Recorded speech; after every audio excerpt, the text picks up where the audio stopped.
This is Joy News Prime.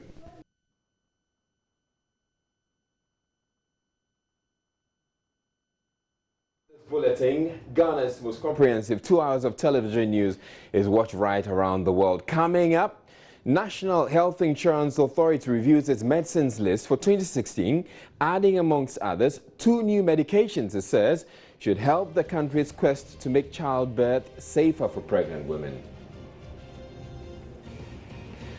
President Mahama's overture to settlers of Ajay Kojo who were forcibly evicted from their land some 2 years ago has been welcomed. But the affected residents say they need to be compensated for the destruction to their property. Also in the bulletin, our checks at the Salaga Hospital indicate work is not progressing as steadily as the President had stated in his State of the Nation address. And in business, President of the Ghana-Canada Chamber of Commerce warns high cost of utilities and fuel could result in further decline in foreign direct investments. And the New Patriotic Party will be conducting parliamentary primaries in the Klote-Korle constituency, which pits a so-called homeboy against the MPP's election petition hero lawyer Philip Adesing. Also coming up in the bulletin, we have sports, entertainment, and Joy News Interactive. My name is Israelite. Stay tuned.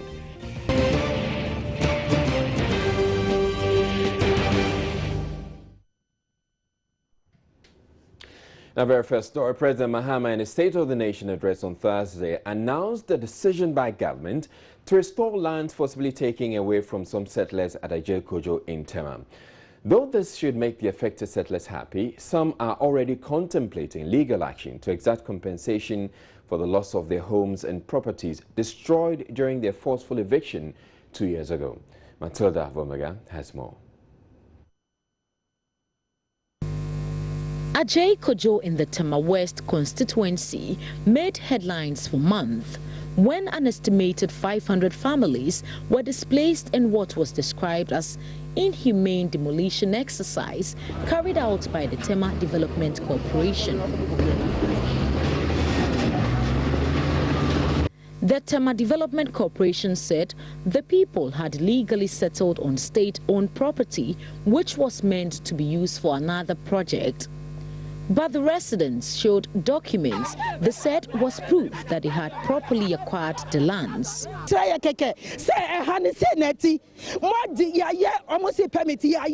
million.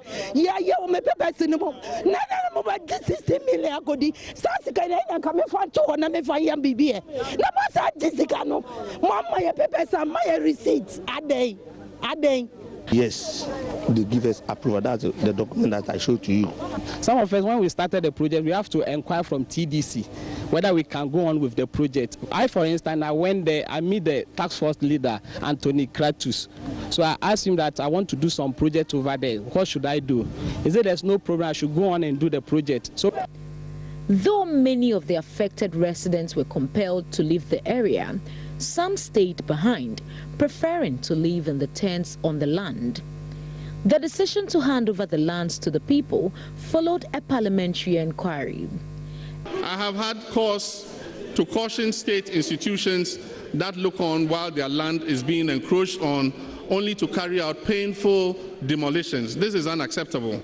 Ghanaians invest a lot of money to construct those houses. It doesn't help to watch encroachment happen over a period of 10 years and turn around and demolish the properties. Mr. Speaker, one such demolition took place in Ajay Kojo, and following a petition I received from the MP for Tema West, Irina Toshiado, I had a meeting convened with the Chief of Staff and the Chief Executive of TDC to address the issue of the plight of the people affected by the demolition at Ajay Kojo. MP for the area, Irina Toshi, explained the gesture followed the second petition she sent to the President. She says a committee will be formed to handle the compensation process. I petitioned the president again a few weeks ago, and 3 days ago the chief of staff called me and the TDC chief executive, and he said over there that the president has received a petition from me again and has decided to act on the petition, and that the land be released to the people. So we should form a committee, look at how many they are, and see how best we should go about it. Though the residents are claiming vindication, they believe they deserve compensation for the destruction of their property. We are asking for two compensations. Social status, because when we were being displaced, we went through a lot, and some of us passed away.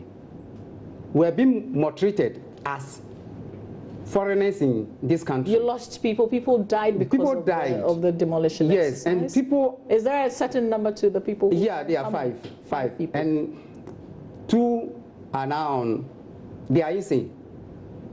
Really? Yeah. How do you connect the death and the insanity to the demolition exercise? Well, that one, it will depend upon those who came and then... The residents, meanwhile, say they are yet to receive official communication from government on the decision to return their lands. Matilda Pomaga for Joy News, Accra. Well, human rights lawyer Francis Javier Sosu agrees the residents deserve more than just a return of the land. Beyond the gesture, Mr. Javier believes the residents must be compensated for their loss and the trauma they've had to endure for the 2 years. He's also questioned the basis for the sudden shift in stance by government. He spoke with Mama V. Osuabaji on Joy News' desk. The president has announced that the people can have their lands back. Is that enough? Well, I don't think that is enough. But in the first place, I think it's important for us to commend the president, for that bold step of giving the land back to the indigenous, the original owners of the land. And this is exactly what sometimes we keep talking about, that if all the stakeholders are engaged properly and we have enough consultation and talks prior to some of these reactionary moves and these demolitions, you would realize that there is always a middle way somewhere, and that things could be done properly without necessarily subjecting people to the kind of hardship and further deepening the economic woes of people who live in some of these areas. So obviously you would realize that this demolition has caused more harm than good to these people. And in my view, it is not just enough to return those lands to them, but I think government needs to move a step further, have further consultation with these people, understand their needs, and perhaps meet them halfway.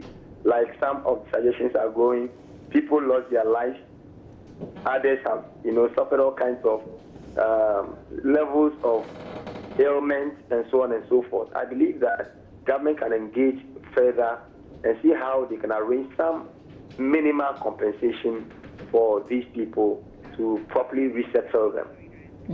What would be your advice? Should they hire a lawyer and take government on so they can get some monetary compensation? Well, I believe that in the first place, that would eventually be the ultimate thing they may want to do, that they will get a lawyer who will follow up the matters for them. Because sometimes when you begin these conversations and you begin these negotiations, there may be good faith, but it could get to a point where this good faith could be broken. And when it is broken down, the best option is for you to go to the court and have the matter resolved by the court. And I believe that it will be appropriate for them to engage the services of a lawyer to lead them in this regard. Mr. Sosu, would you take on a matter like this? Well, I believe that many people who have followed the work we do know that most of these cases are some of the things that we do here.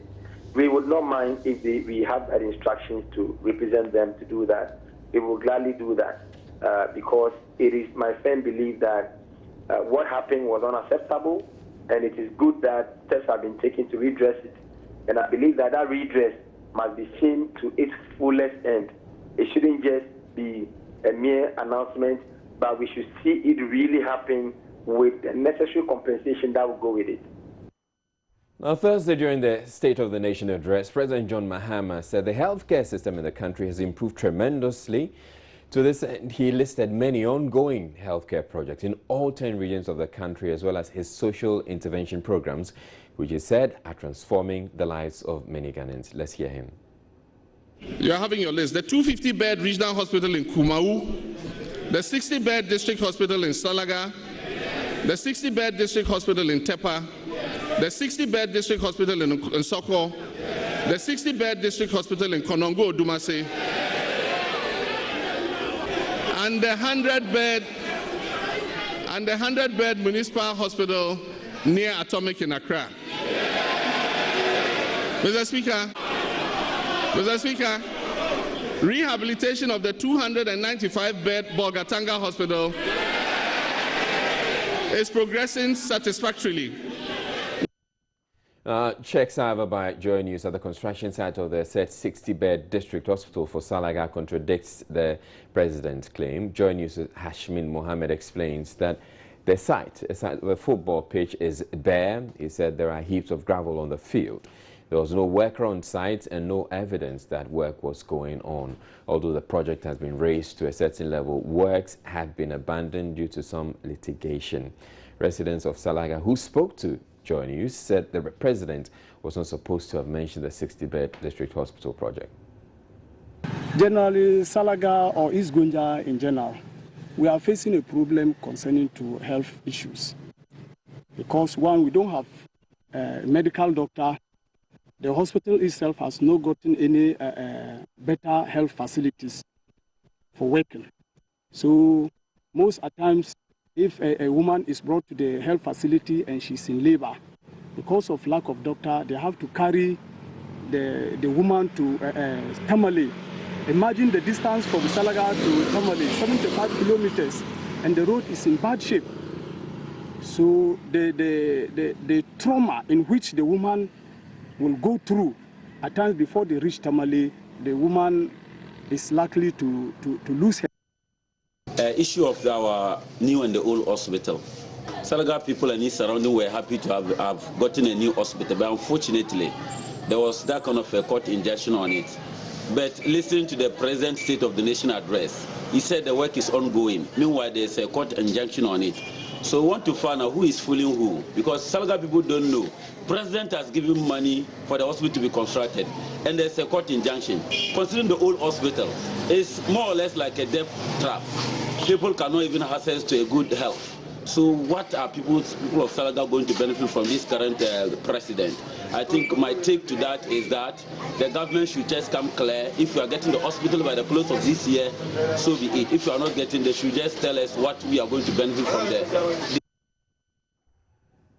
Water Resources Works and Housing Minister Dr. Kwekwagyama Mensah is calling for pragmatic efforts to safeguard the environment, warning water production will be at risk if that is not done. The minister on Friday briefed members of Parliament on steps being taken by government to deal with acute water shortage in some parts of the country.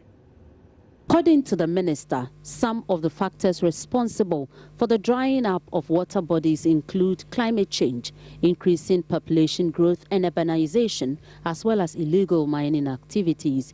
He indicates that the ministry, in collaboration with other stakeholders, has started implementation of the buffer zone policy, as well as create awareness and sensitization of water use. He disclosed that currently Ghana Water Company is able to produce 153 million gallons of water, far in excess of the urban demand of 143 million gallons. The Greater Accra metropolitan area, GAMA, alone accounts for about 65% of the urban water demand, and addressing the water needs of GAMA contributes significantly to addressing the water problems in the country.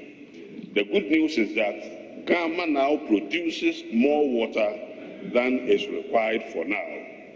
The total daily demand of water in GAMA per day is about 143 million gallons of water, per day, whilst installed capacity is 153 million gallons of water per day.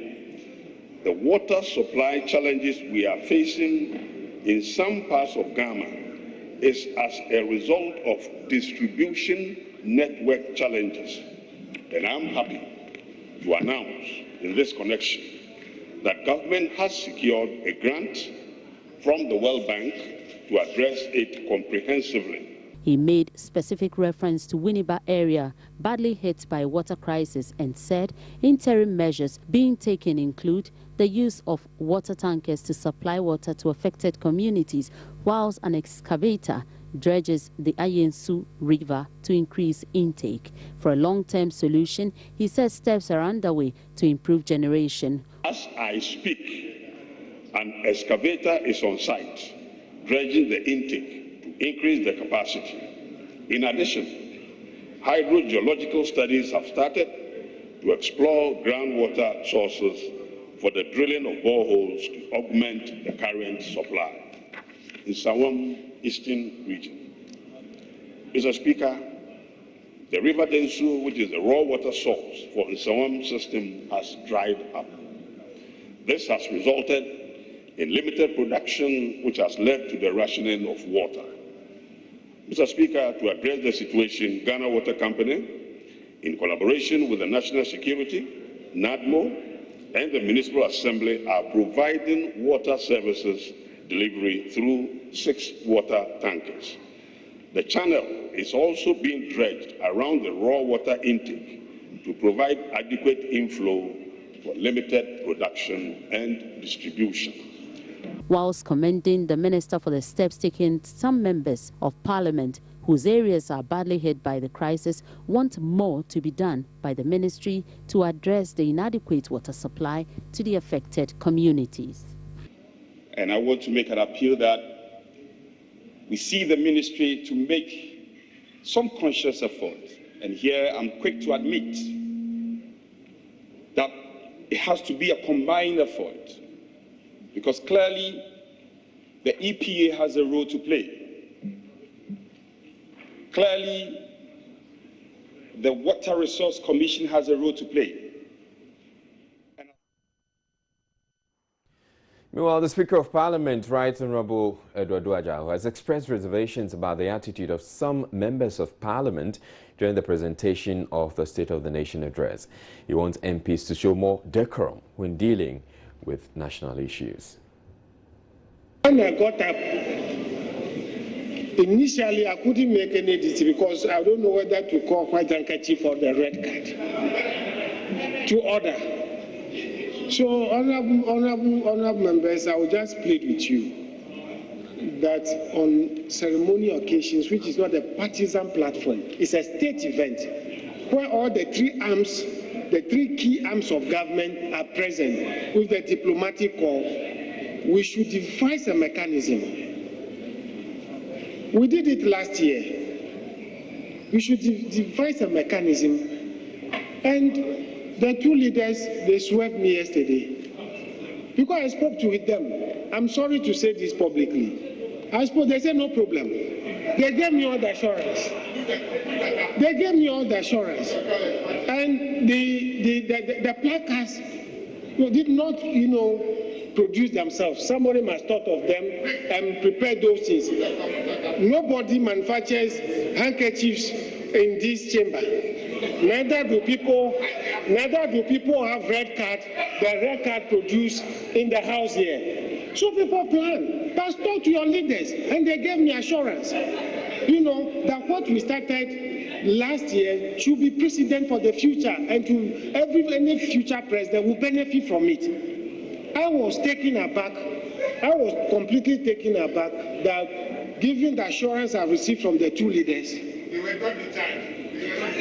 I saw that it was a big surprise. Honorable members, so in future, let us agree among ourselves. Yes, we can heckle, but you see, yesterday's heckling was abnormal. You see, so I can assure you at all, indeed, because I didn't do the 3 I didn't do the 3, and initially I didn't want to do the 3. One, I was in charge of the statement to determine the nature of business. And long before the 3 minutes, the president said in conclusion, and indeed, but for the noise, we would have ended before the 2 o'clock. But for the noise, the president would have concluded before the 2 o'clock. So, honorable members, well, we are still evolving. And I think that in future we may have to use what happened yesterday to guide us. But I can assure you that if I'd wanted, I wouldn't have called the majority leader. If I had any ulterior motive, I wouldn't have called the majority leader at all for any indication. You're watching Joy News Prime. As we take the break, we bring you a playback of the heckling that the speaker is unhappy about.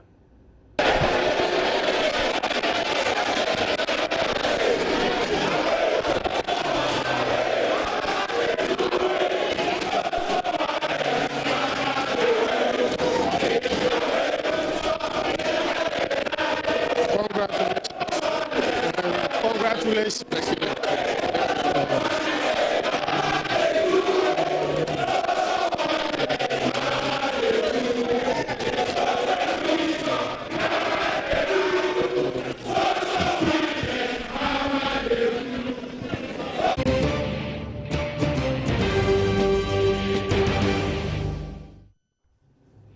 The National Health Insurance Authority, in its 2016 review of the medicines covered by the scheme, has included 2 key medications it says promote safe motherhood: oxytocin and ergometrine, which are critical in preventing bleeding after delivery, according to the authority, will now be available to subscribers at the lowest levels of care. The new medicines list of 517 is set to cover about 95% of frequently reported diseases in Ghana. Addressing a news conference on the review, Chief Executive Officer Nathaniel Otu says the cost of the medicines have also been increased, so healthcare providers will be paid more realistic prices for the services and medicines they dispense to the scheme's beneficiaries. The review of tariffs and medicines list is a statutory duty of the National Health Insurance Authority in collaboration with healthcare providers and other stakeholders. Averagely, the review gives medicines an upward price adjustment of 24%.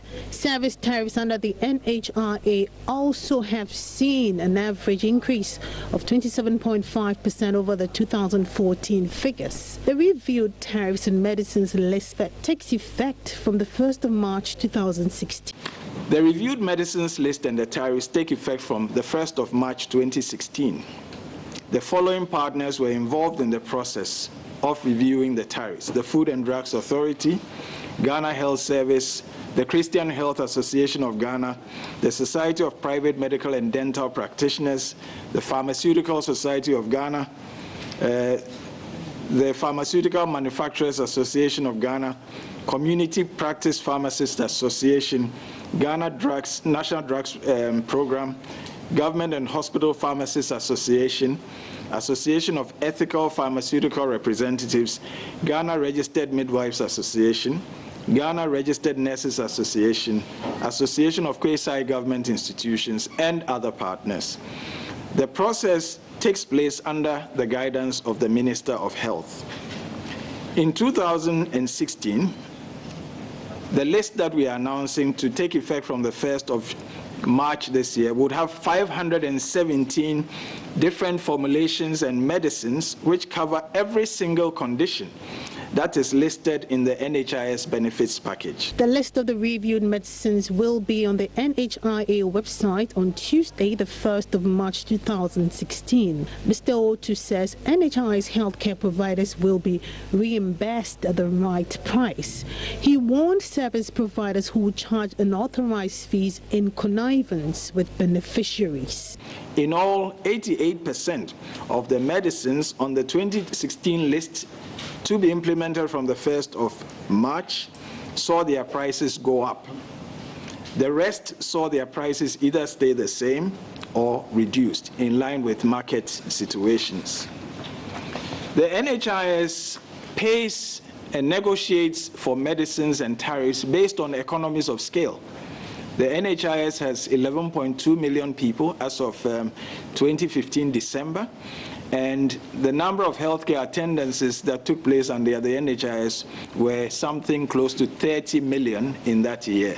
We are going to pay our providers more for their services and medicines so that our members can be better attended to when they attend healthcare facilities. Well, the chief executive says its indebtedness to service providers is a tough challenge the authority is dealing with. He however adds that the situation may persist a while longer due to obvious challenges, including the constant review of the medicines list.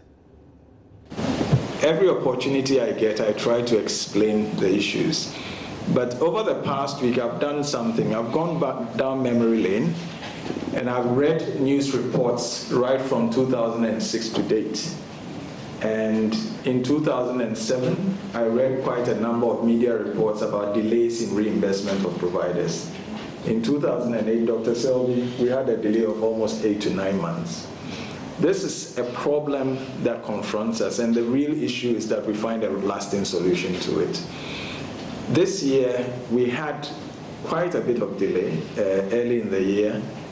Some providers claimed they were owed 7 months. But what it was that, as I said and continue saying, a big part of it was attributable to a change in the way we vet and vouch our claims. We have added 2 more steps. Whereas in the past we had 2 very stringent checks, now we've added 2 more in order to be sure that claims that are paid are eligible. That was one part of the delay. The other part really is a cash flow issue, which we are resolving. But as I speak to you, we have lined up a payment within the next 2 to 3 weeks for 3 continuous months of claim submission and payments. So we are trying to get to grips with that. As designed, the NHIS will always have an indebtedness situation. The provider has a month to submit claims. We have 2 months to pay. If you hear there's a claim outstanding for 3 months, it's no news. That is the design. If it goes beyond 3 months, that's where people start getting worried and agitated. We have certainly gone beyond 3 months, but we are doing our best to bring it back to that situation.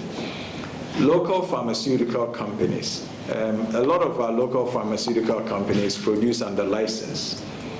Lots of them don't have innovator medicines. As you know, a lot of the medicines that we have are developed outside the country. But we have what we call a chamber of pharmacy in Ghana, which comprises all manufacturers of medicines in the country. And we do engage one-on-one with them to negotiate and get fair prices for what they produce. So that is an exercise that always goes on. Watching Joy News Prime, still to come in the bulletin. The New Patriotic Party will be conducting parliamentary primaries in the Klotikoli constituency, which pits a so-called homeboy against the MPP's election petition hero lawyer, Philip Adesing. Up next, we'll bring you business news. 2012 election.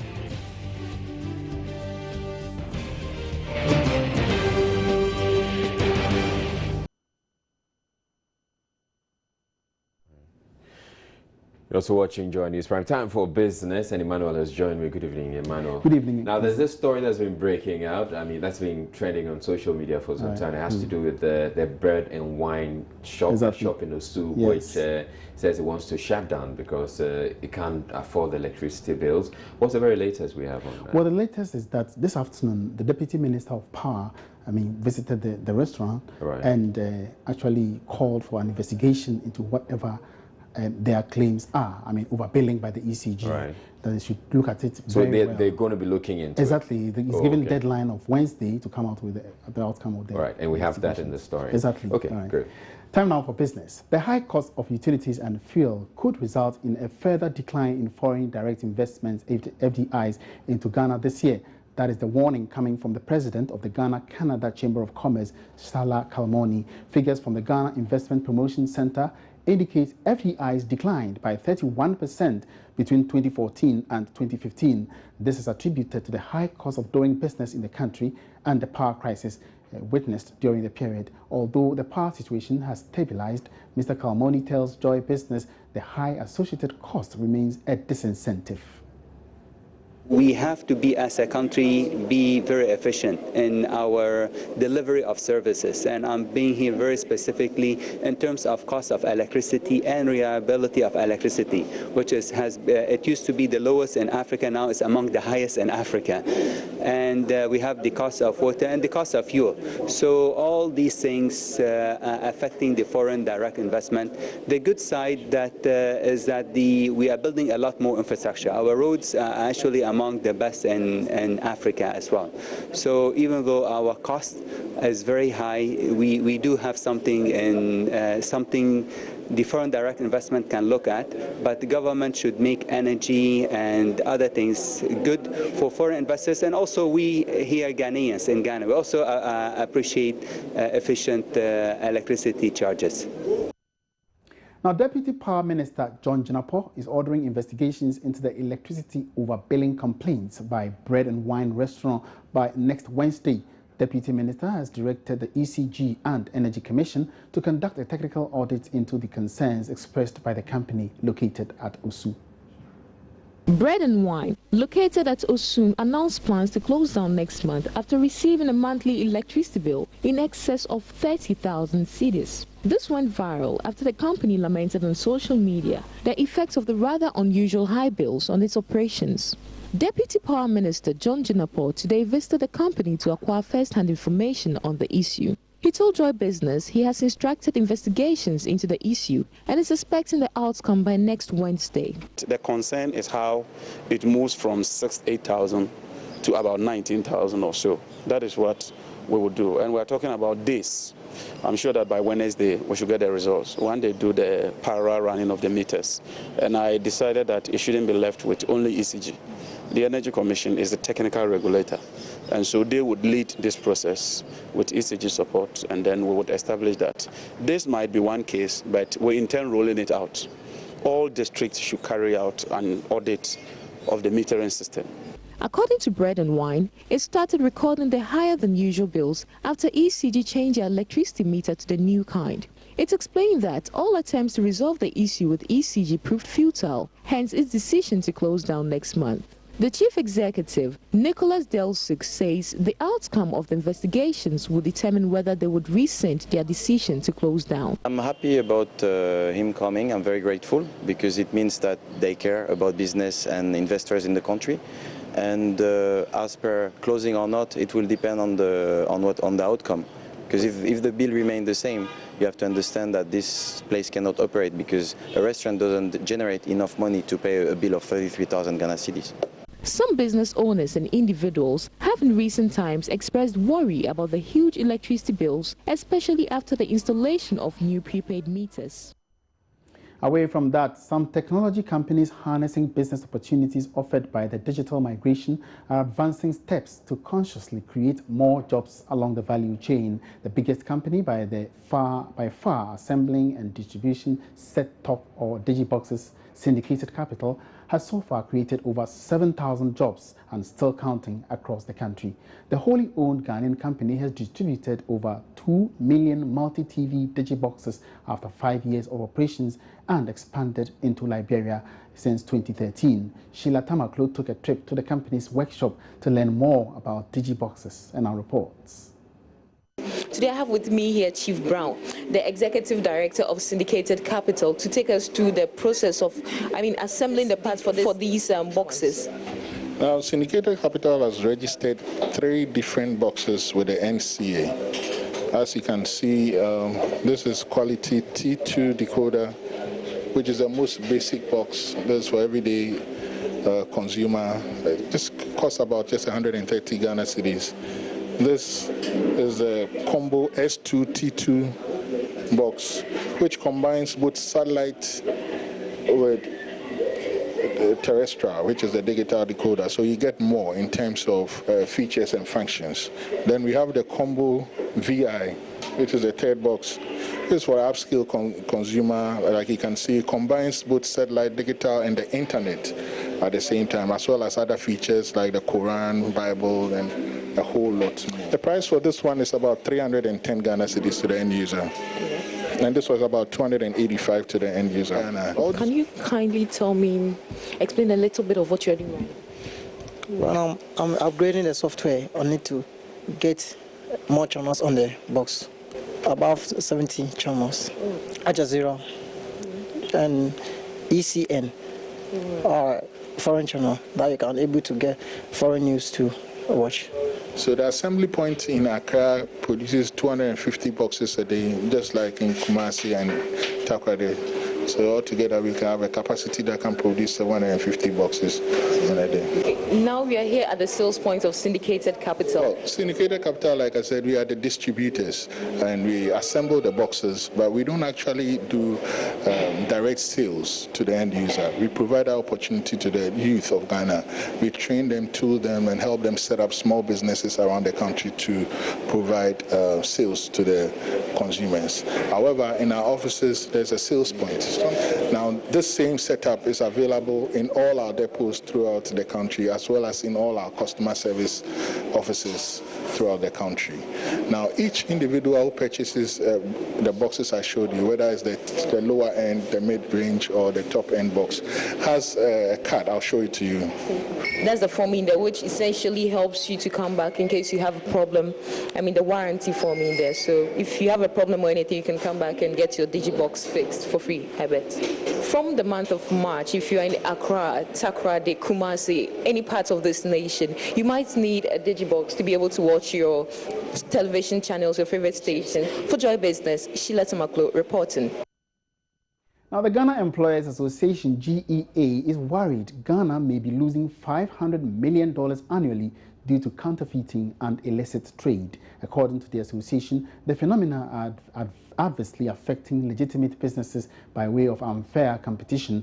This came to light at the association's cocktail reception to kickstart the advocacy program. According to the Ghana Employers Association, the unstable macroeconomic environment remains a daunting challenge to its members. The chief executive, Alex Frimpong, cites how the current inflation rate of 19% has unduly affected the cost and access to credit by employers. We expect very efficient and effective tax administration system that will really rake in the needed financial resources for businesses, for government to get the revenue to manage the economy, provision of infrastructure and all that. But if these things are not there, especially physical infrastructure, it will be very difficult for businesses to operate. Businesses are willing and ready to work with government, and through this partnership, I think we can really improve national development. Alex Frimpong is also worried counterfeiting and piracy is stifling the innovation and creativity at the heart of today's knowledge-based economy. Basically, counterfeit has to do with a situation where goods are brought in not the right quality, that at a glance you think that it is the original product that you are buying, but unknowingly you may be buying a shoddy and substandard product. And examples all over the world point to the fact that it is becoming a very dangerous phenomenon which threatens the very existence of many industries. We have regulatory agencies in this country who are mandated to manage the borders or the entry points. We need to be able to equip them enough to be able to detect shoddy, substandard counterfeit goods from the original ones. The cocktail reception is the second in a series to kickstart the association's advocacy program. Still in business, it's now time to go to the stocks market, and I've been joined by John Amwako to tell us what's up in the stock market, Ghana Stock Exchange, of course. Well, Ima, the market has a lot of stories to tell, but being a Friday, the market is just telling us that a lot of investors aren't that confident because they've made most of their investment. But then we had almost about 4 equities actually moving, but then that brought the total market value to about 375,067 at a volume of 291. That's what actually traded. But all these trades, that's an increase from last week's. It wasn't exactly. Yeah. I mean, even yesterday we saw almost about 102, and this is about 291. Yeah. So an improvement. But the point is this: that it was not able to actually move the market to the point where we can actually see some positive returns to the investors. So it wasn't. So we saw total market capitalization actually declining to about 56.758 billion.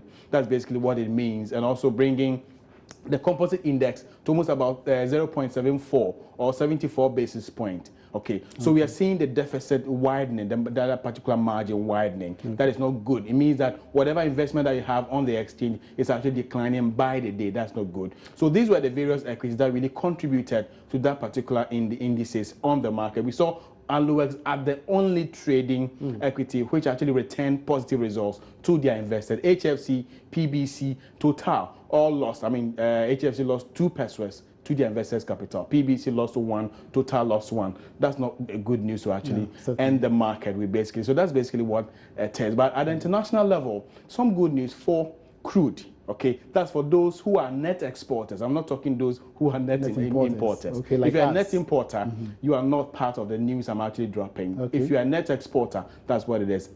Crude today, by the time we came, you know the U.S. market is still in session, strongly running. Yes. But as at the time we came to studio, crude is actually gaining 41 cents to close at 35.75. That's good. For the first time in about a month, crude has hit about $35.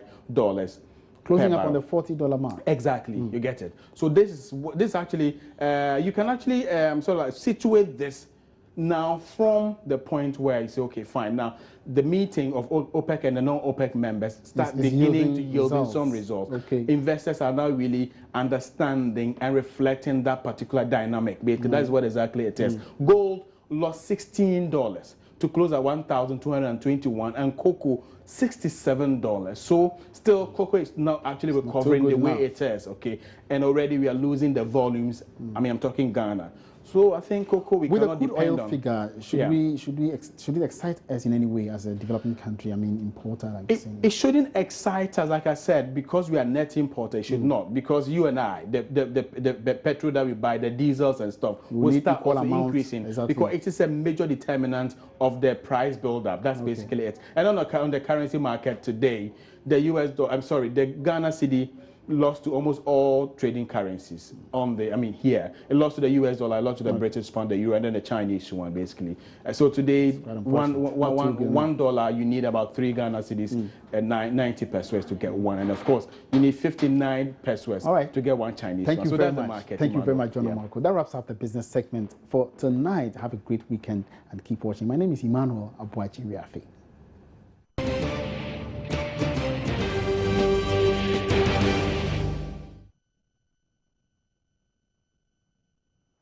Welcome back to Joy News Prime. Migration is an age-old practice the world over, and several factors account for it, whether internal or external.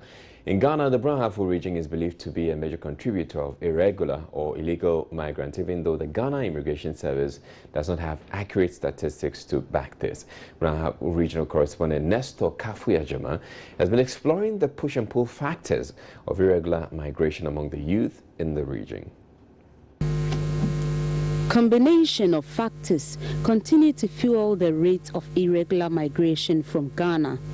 Poverty, unemployment, peer and family pressure, perception of better livelihood overseas, visa refusals, sense of hopelessness, among other factors. The challenges associated with obtaining valid traveling documents may also be potential reason for the increase in illegal migration. These issues are compounded by an underestimation of the deadly and dangerous consequences of irregular migration. A research conducted by the University of Ghana Center for Migration Studies rated the Doma and Kranza municipalities as having the highest number of irregular migrants in the country and a home to majority of returnees from Libya. Again, the International Organization for Migration conducted an assessment on migration in the Bonafo and Greater Accra regions, which identified that irregular migration occurs on a daily basis in the Bonafo region, and migrants travel through the Sahara Desert to Libya. Those who survive this harrowing voyage later seek employment or attempt to reach Europe by sea. The Italian Interior Ministry says 4,431 Ghanaians arrived in Italy during 2015 by sea. So why are young people from Bonafo region still bent on embarking on irregular migration through the Sahara Desert? Asamoah is a 27-year-old taxi driver who was returned to Ghana from Libya as an irregular migrant. Asamoah, a native of Akrobi near Winchi, says he decided to travel to Libya illegally because of poverty.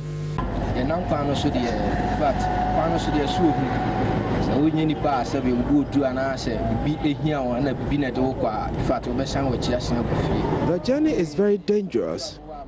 You need to be very courageous to embark on the journey. If you are not careful, you will return. The desert is dangerous.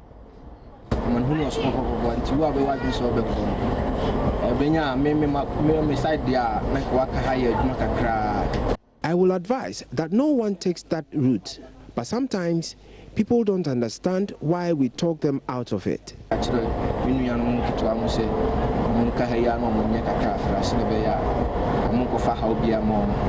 The European Union Ambassador to Ghana, William Hanna, said one of the reasons why people resort to irregular migration is lack of credible information on how to travel legally and the real dangers of irregular migration.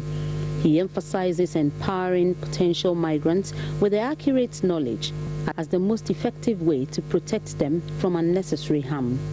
In order to stem the tide, a migration information center has been constructed under the Ghana Integrated Migration Management Approach project in the Bonafo region to serve as an information hub on migration to the general public. The Chief of Mission for the International Organization for Migration, Sylvia Lopez Ekra, explained why Bonafo is hosting the Migration Information Center. The information that we have, and we've done a lot of focus group discussions and we've done a lot of consultations in the region, are all indicating that the Bonafo region is a key region in Ghana when it comes to irregular migration, and a lot of young people are living from this region. So it's not the only region, it's not the only place. Irregular migrants are living from many areas in the country, but certainly for us, the Bonafo region is a hotspot. The acting director of the Ghana Immigration Service, Felix Yao Sapon, commended development partners for funding the construction of the center, since it will help Ghana Immigration Service to effectively and efficiently manage migration in Ghana. Nesta Kafui Ajoma filed this report from the Bonafo region. Up next is international news. Right, it's a Friday, and certainly you can expect that Journeys Interactive will be in a very Friday mood, just like Aisha is. It's a fantastic Friday. Yep. And viewers know how we do it every Friday. Exactly.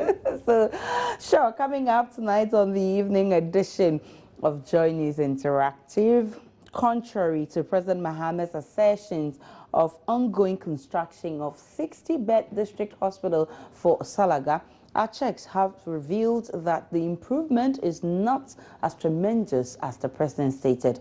Also, Speaker of Parliament, Right Honorable Edward Ajao, says he's disappointed at the attitude of some members of Parliament during the presentation of the State of the Nation address by President Mahama, describing it as abnormal. In future, let us agree among ourselves. Yes, we can heckle, but you see, yesterday's heckling was abnormal. So, do you share his sentiments?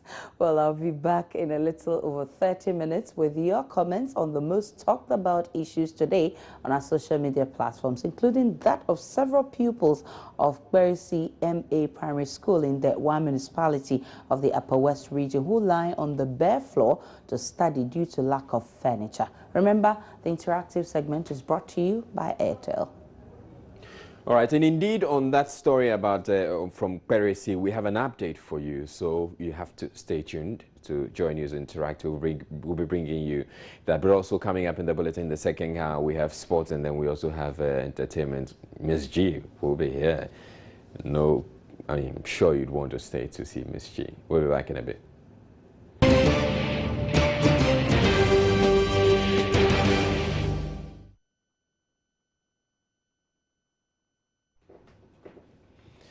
Right, you're welcome back to Joy News Prime Time now for a recap of our top stories. And the National Health Insurance Authority has reviewed its medicines list for 2016, adding, amongst others, 2 new medications it says should help the country's quest to make childbirth safer for pregnant women.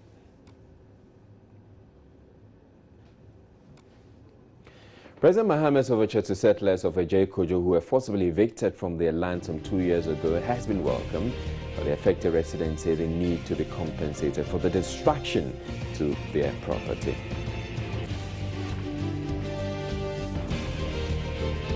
Also in the bulletin, our checks at the Salaga Hospital indicate work is not progressing as steadily as the President has stated in his State of the Nation address.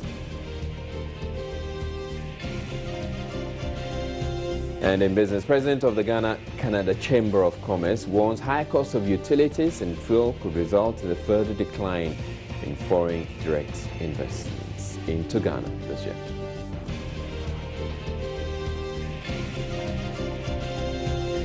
Now, Friday, February 26, offered the 2 main contenders in the parliamentary primaries of the opposition New Patriotic Party in the Klote constituency the last opportunity to sway the party delegates to their side ahead of the poll this weekend. Ni Norte, who won a disputed primary in August last year, is hoping to affirm its popularity over Philip Addison, the lawyer who argued for the MPP in the landmark 2012 election petition. Joy News' Latif Idris visited the constituency and reports both candidates are confident they will win by a landslide. A visit to the constituency showed delegates feverishly splashing posters of their preferred delegates at strategic positions in a bid to win over the undecided. At the rage office of lawyer Philip Addison, the man who defended Nana Addo and the MPP in the 2012 election petition, a number of supporters were at work. Amongst them, some of the followers of Ni Ajay Teria, a third contender who bowed out 3 days ago.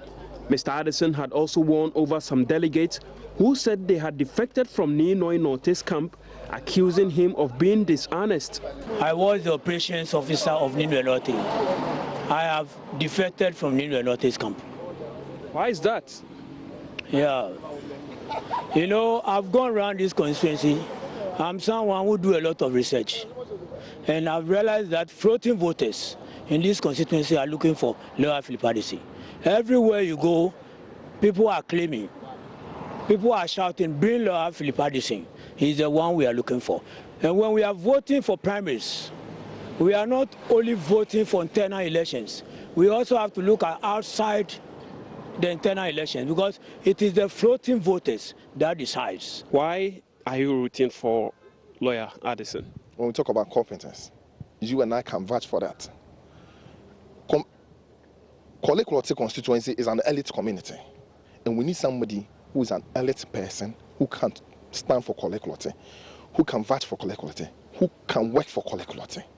And we think that Lawyer Philip Addison is competent than all that. Lawyer Philip Addison, who could only manage 22 votes in the controversial August primary, is not confident of victory. He tells me the partnership between him and Ni Ajay Teria will work to his advantage. He is also counting on the party's flag bearer's support. Given the role I've played in the past on his behalf as his counsel, naturally there will be a close bond between us.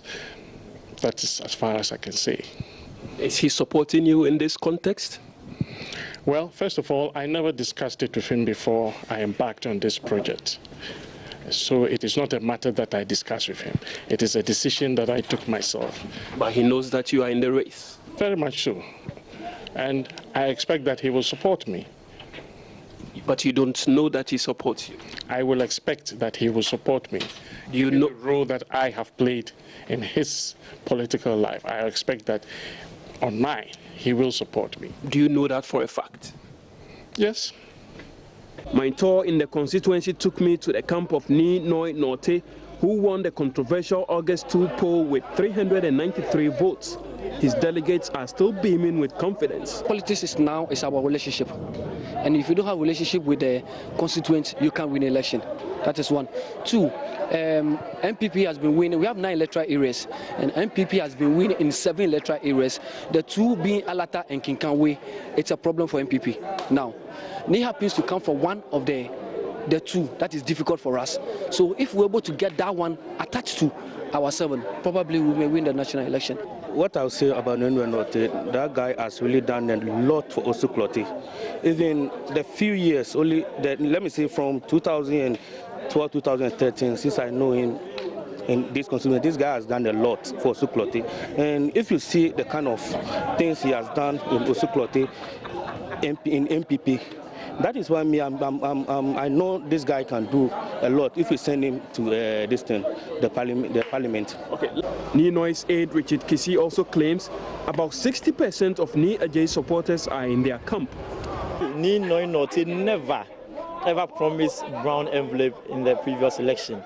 Now, if you want me to go into detail, I will. I initially didn't want to, because we on our side, we will need our colleagues after winning to come together and work. So we don't do politics of insults and blasphemy or character assassination as they are doing. It's just about they are being like stomach politicians. And then we don't want to, as a party, wash our dirty linen outside. Tomorrow's poll, which comes off at the party headquarters, promises to be a close contest, considering the change in dynamics in the constituency. It will decide who will be going up against either the NDC's Dr. Ezanato or Niyama Ashite, should he be successful in his court case against the daughter of the party's founder. President Mahama on Friday swore in 6 new ministers who were recently approved by Parliament. He urged the ministers to use the experience they garnered as deputy ministers in the discharge of their duties. I've been in politics and governance for quite a while, I think, except Abdallah, who's been in the non-governmental organization area. And so there's not really much I can say to you, because I know over the years you've garnered a lot of experience in terms of the responsibilities that we are assigning you. Many of you have been deputy ministers for quite a while, and so you've had the opportunity to understudy your ministers. And as for Prosper, you have been chief of staff of this Flagstaff House before, and so I know that you're quite prepared for your responsibility. I will just remind you, like I do all my ministers, that we're a social democratic party, and that we believe that the fruits of growth must be equitably shared along the class chain, and that we must protect the poor and vulnerable, especially in times when we're undertaking a structural reform program. The effect on the vulnerable is more difficult than the people who are more privileged. And so it is necessary for us to take an interest in all the social protection programs that we're putting in place in order to be able to cushion the poor segments of society. And so, considering the fact that most of you are going to regional ministries, you're going to be the head of the regions, you must take an interest in programs like the school feeding, make sure that those programs are running properly in order that the children are getting the right kind of nutrition they need to be able to conduct their studies. Take an interest in programs like LEAP to ensure that the households are getting, the cash transfers that government makes to them in order that they're able to continue to send the children to school and make sure that they are having a healthy family. And in all this, what the people expect in return is that they want to see modesty and humility. Because we're social democrats and we put people first, you must live a modest and humble life. And so, especially in the face of the sacrifices that we're asking the people to make in order to create a better future. Another point I want to make is Ghana is a nation in a hurry. I mean, we have a fast-growing population, a lot of young people coming out of school, and they expect that government should put in place policies that will make their lives better. And so we don't have the luxury of time. Unfortunately, in this country, bureaucracy has become an industry. things that can be done immediately often take months. And so from the inception of a government program until it's finally implemented, the amount of time that passes is absolutely unacceptable. And so one of the things you have to do as chairman of your regional tender communities and committees and all that is to make sure that these processes are done in a much faster way so that the benefits of the programs that we are implementing for the people are made available to them as quickly as possible. The final thing I will talk about is a lot of you are going as regional ministers, and so you're going to be heads of the regional security councils.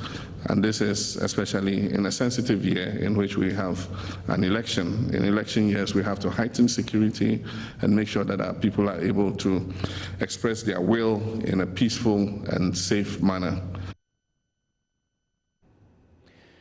Up next, we bring you entertainment.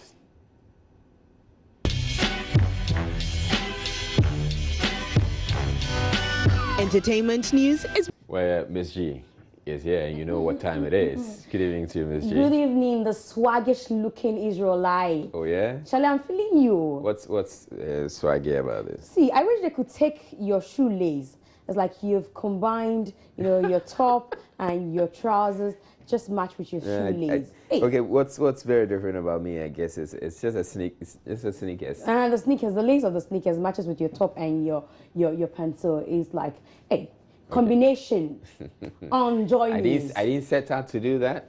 You didn't? Oh, okay. Then I should come to you, you know, so you don't set out to design, what's coming up in it? A lot's coming up in entertainment. You know, yesterday we had the public viewing, finally, of the official video for Small by Achame Kwame featuring Ms. V. And he said that he wanted the public to have an input in the final product. So he decided to have the public bring their consent, watch the video first, and then share their consent exactly at the Django Bar. And this is what he had to say about the video. Is to show it to the people, to make inputs in it so that I can improve it before I put it out on TV. So this is sort of like a video viewing. Exactly. So I'm showing it to you, and then all the feedback that I'm getting, I'm going back to the drawing board. It's also to sensitize people that I have something amazing coming. Because like Jesus said, if you turn on a candle and you cover it with a bucket, you have wasted everybody's time. Small, I know get you do, I know get them so cold, make you no foco. We go in lotto, I'll buy you moto, before the tundo. Okay, we've heard. Okay, so he has his two children in there, his son and daughter are playing characters in the video. Also in the video, you saw Ekosmith Asante, who is an actor, and he's been talking about the movie industry so far. Remember that just recently, Juliet Ibrahim said that the young folks of producers are the ones selling Ghana out there. Putting Ghana out there. Exactly, but he says that it's not the same. You can't compare love brewed in African pot to what we have these days. He thinks that the productions have gone from good to poor.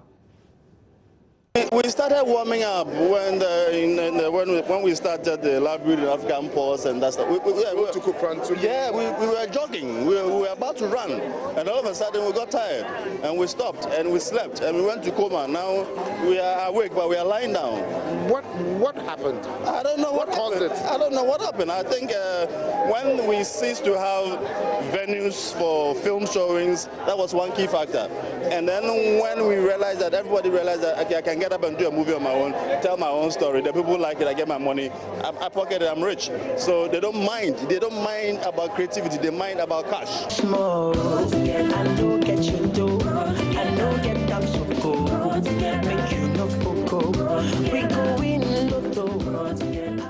His comment just reminds me of what we did yesterday regarding Dr. Kwame Nkrumah's contribution to the sector with KB Asante. I think one of the significant things he did was the cinema halls he placed around the country, and the Ghana Film Industry Corporation, which was promoting the production of Ghanaian movies. Great Ghanaian movies, actually. I mean, we've seen some great movies come out of Ghana Film Industry Corporation. And unfortunately, we don't have it anymore. Yes, because you can't even boast of the Ghana movie, that's Gamma, it's Ghana Films, it's not there anymore. Yeah. And we don't have cinemas, of course. Now well, people say it's better to go, watch in the very cozy cinema, but that's not the dream that Dr. Kwame Nkrumah had. Now, remember that the State of the Nation address yesterday by the President happened in Parliament, okay? Now, what we have noticed is that he didn't say anything about the creative art industry. Okay, so you have an issue with that. The creative arts They do have an issue with okay. it. Well, some people have issues with it, but some people say, okay, I think it's about time Ghanaians begin to do something for themselves and stop relying on governments and what he has for us and what he doesn't have for us. Well, yes. I mean, they're supposed to be doing things by themselves, but they also need some assistance. I mean, there's been talk about, we have the creatives, and we have a ministry that's supposed to be taking care of that. So clearly, culture, I mean, some contribution has to come from the state towards that end, and it's fair for them to raise issues. Some people think it's an omission, and that they're waiting for the president to come again and say, okay, this is a press briefing for the creative art industry. No. But Bertha, now known as Yaya, has a beautiful song. It's called Dumb Drums. I thought the drums do speak. But this time around, she's talking about a dumb drum. And she says, look, she's been away, she's back, and she's telling us reasons she's been away. But she says, look, leave the president alone. Let's do something for ourselves. I want to put out the best out there for my fans, and that would take some time of dedication. And the time that I was in school, I didn't have that mindset to devote myself totally to music, so I would be deceiving myself and deceiving my fans, most especially if I said I was putting out an album around that time, because everything there for me was school. Bringing out Dumb Drum was to let people know how the album will be like, because Dumb Drum is very different. And for my team and myself, we wanted to be sure that, okay, our target markets will grab this, and magically and surprisingly, it worked. There's a whole State of Nation address, and there's nothing on art, creative arts. Sometimes we expect too much from the government. Yes, we know that they have to put us in their plan because it's important. We are part of the country, but do something for yourself.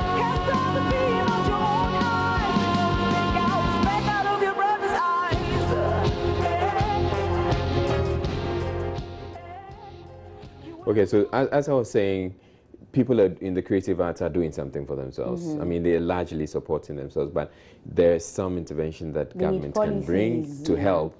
To help them. Having said that, I think that is a great track. Very great one, and beautiful video as well. I love the video as well. Okay, so in all of the things that are happening to Shatta Wale now, disqualified by Charterhouse, one wonder what Bulldog is thinking.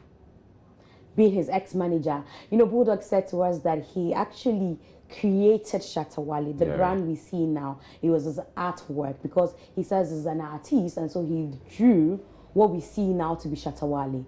And does it mean that he's failed Shatta Wale by creating a Shatta Wale who disses Charterhouse and is disqualified from the VGL? Well, on the contrary, he says that after creating Shatta Wale and realizing that what he had created was going astray, he was actually helping him to straighten out. Exactly. So he started a process of apologizing with Shatta Wale.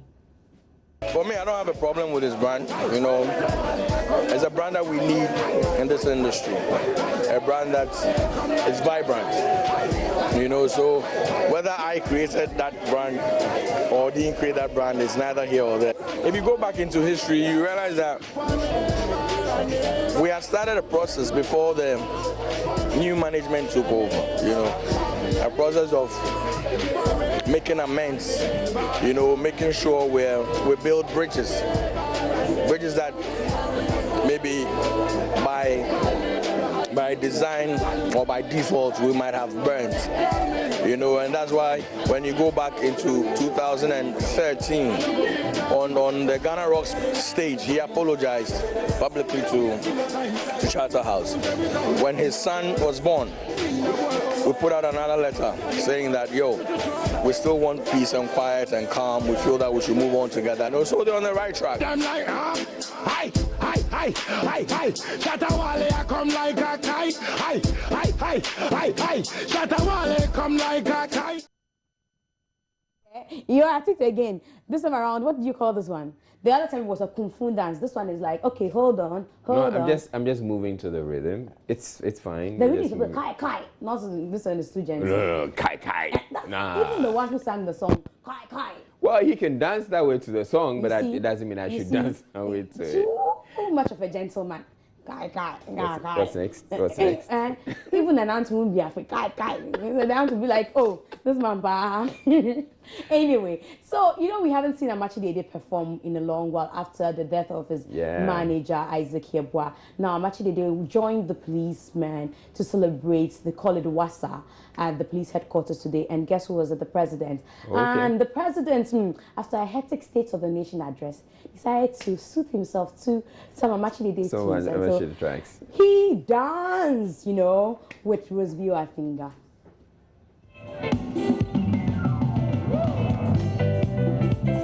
Let me see your hands up, everybody. Like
People you saw dancing in there, which of them would you say dances better than I do? Oh, a lot of them. In fact, all of them.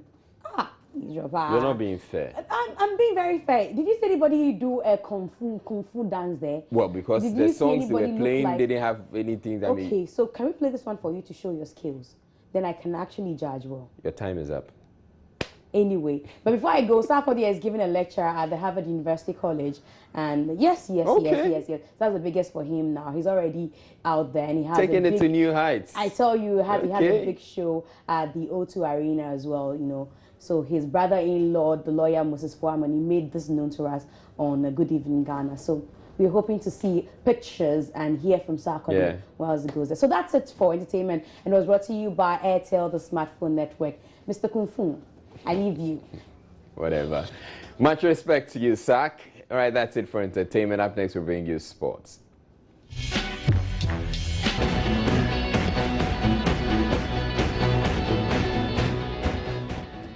Right, time now for sports, and the big news on the sports circuit is that Gianni Infantino, or FIFA, has a new president who's in the person of Gianni Infantino, except that he's not an infant. but before we get a 45-year-old infant, Before we get to all of that, apparently there's some sadness. Yeah, we'd have to start on a very solemn note. Yes, Coach Godwin Nijani Kote, also known as Alloway, he trained Azuma Nelson, he trained Joshua Clotte, Joseph Agbeko, Marvelous Nanaya Okunedu. So he's had something to do with 70% of the world champions that we've produced in the country. I was at his residence a few minutes ago to view his body, and he's lying there so peacefully. It's a very sad time for Ghana boxing. So he'll be laid to rest finally tomorrow here in Accra off the high street. Sad times indeed. You went to funerals in this outfit? No, though I put a black jacket on top of it. With so much swag. Yeah, but there's a lot of white around because they're celebrating him. He died at 56, but then in Nigeria when you go, we can wear what we're wearing to a funeral. It's normal. I don't know about that. Yeah, you know. Nice shirt though, and nice timepiece. Carry on. All right, so we begin with FIFA and President Issa Hayatou, who had to act for a period, had to announce the new FIFA president, Gianni Infantino. Gianni Infantino won the election after a second round of voting. He managed to beat Sheikh Salman and Prince Ali to become the new president of the World Football Governing Body. Mr. Gianni Infantino is now officially president of FIFA for the period 2016-2019. Congratulations, Mr. Gianni Infantino. Gianni Infantino is the man. He takes FIFA forward. Just moments ago, and you watched it live with us, and there is Sheikh Salman, who has not managed to get the votes that he needed. So he is runner-up, and Infantino is the man who has won it. And there he is, being congratulated by everyone inside the auditorium, those who voted for him and those who voted against him. But Infantino has done it. Gianni Infantino will lead FIFA forward from this moment. And as we were saying with Lord Treesman just moments ago, the job he now faces, well, the work starts here. It is an enormous job for him. The man who succeeds Sepp Blatter indeed. And who would want that on their CV? But Infantino wanted it. Infantino has got it. And now it's down to see exactly what this man is made of, because he has an enormous clean-up job to do. Of course, the man of the moment, his name surely will be trending for some time, the new president of FIFA. He's been encouraging Congress members to be proud of the World Football Governing Body.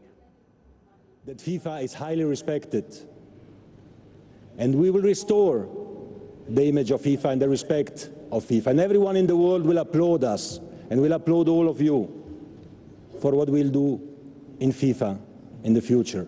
We have to be proud of FIFA, and everyone has to be proud of FIFA, and we have to be proud of what we will do together in FIFA. I would like to thank all of you, all 209, all the other candidates. We had a sporting competition. Tokyo said it, 1 can win and 4 will not win. But we had a sporting competition, and it was a great sign of democracy in FIFA. And I want to be the president of all of you, of all 209 national associations. I travel through the globe, and I will continue to do this.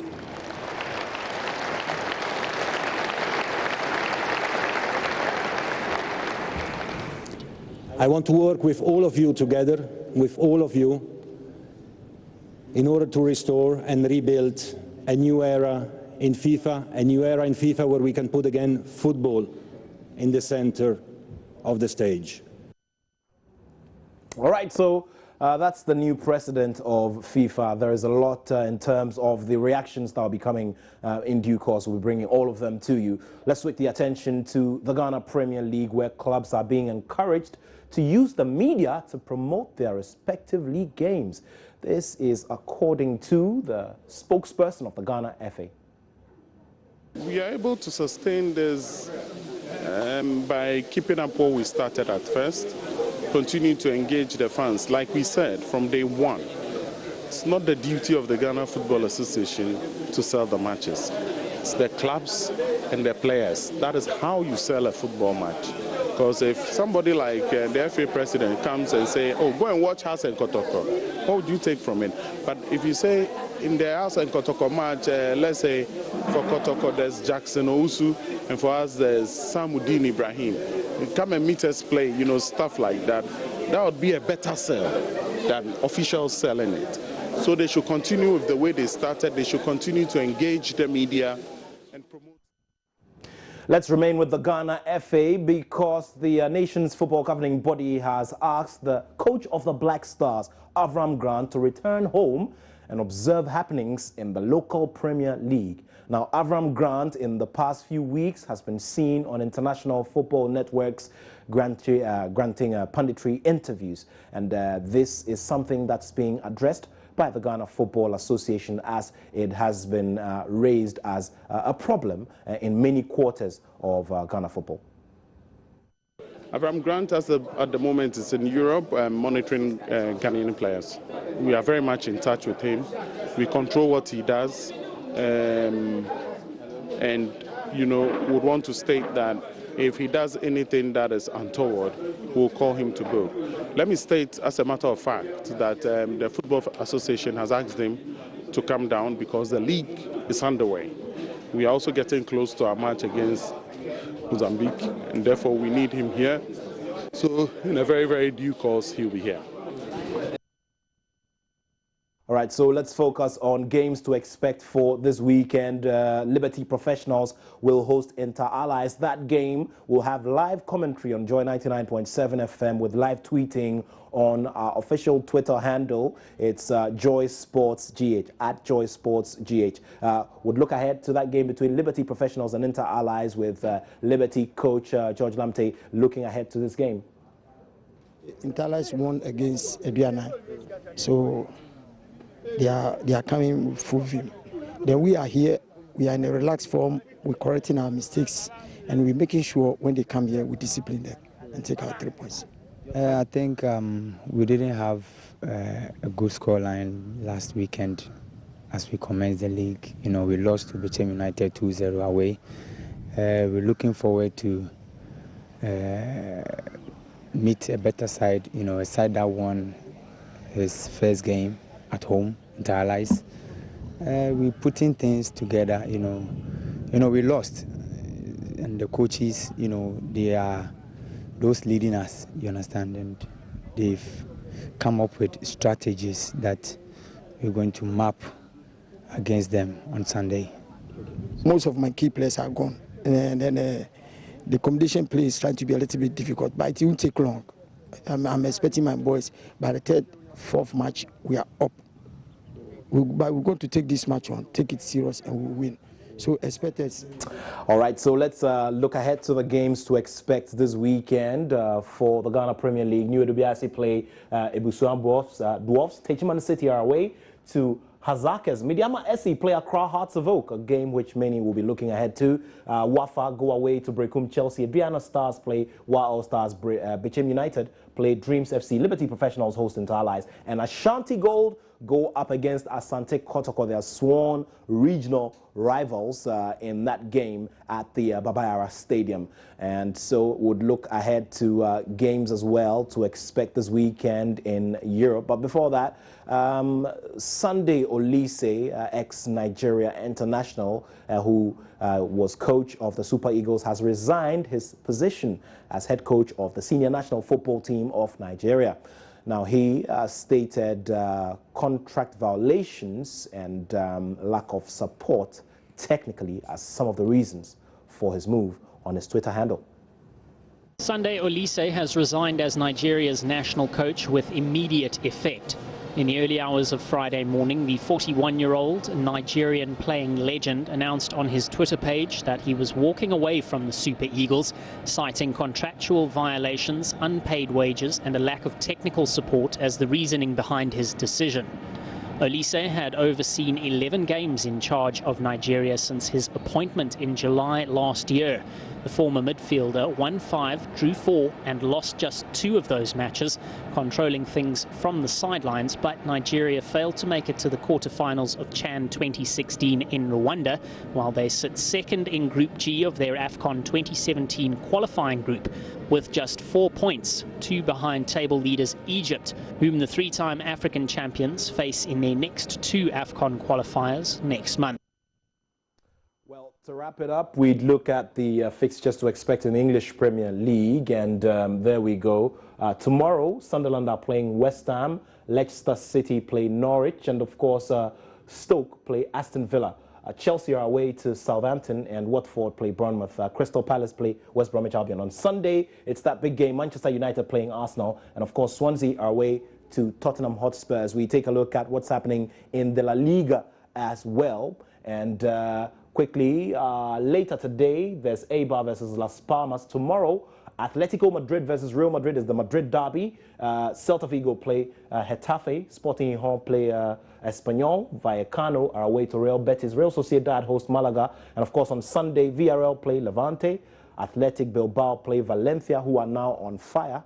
Granada play Deportivo. And Barcelona, they host Sevilla. Well, that's how we wrap it up here on Sport. You have a wonderful weekend and keep it here on Joy News. My name is Nathaniel Atto, and I have love for sport.